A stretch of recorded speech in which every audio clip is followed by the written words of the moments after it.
আজকে এক জায়গায় চলে এসেছি, গ্রামের ভেতরেই একটা অজানা কালী মন্দিরে। তোমরা দেখতে পাচ্ছ, এগিয়ে যাচ্ছি। ডাকাত কালী নামে সে পরিচিত, অনেক বড়ই। 3-4 বছর আগে এসেছিলাম, তখন অতটা আমার ঠিক মনে নেই। এই ক্যানেলটা পেরিয়েই ভেতরে, অনেক গভীর জঙ্গলের ভেতরে আগে ডাকাতরা পুজো করতো। দেখো চলে এসেছি, দেখতেই পাচ্ছ, উঠে যাচ্ছি উপরের দিকে। লাগছে কিরকম?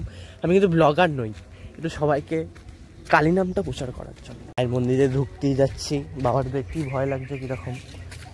জয় মা, জয় তারা মায়ের জয়। এই দেখো, একটা গভীর অরণ্যের ভেতরে মায়ের মন্দিরটা।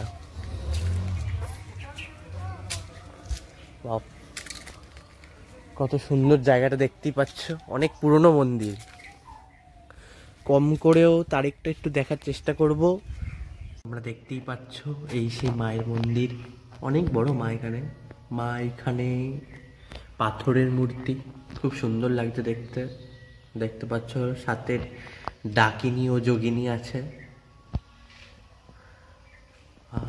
কি রূপ মায়ের, দেখেই মন মুগ্ধ হয়ে গেল।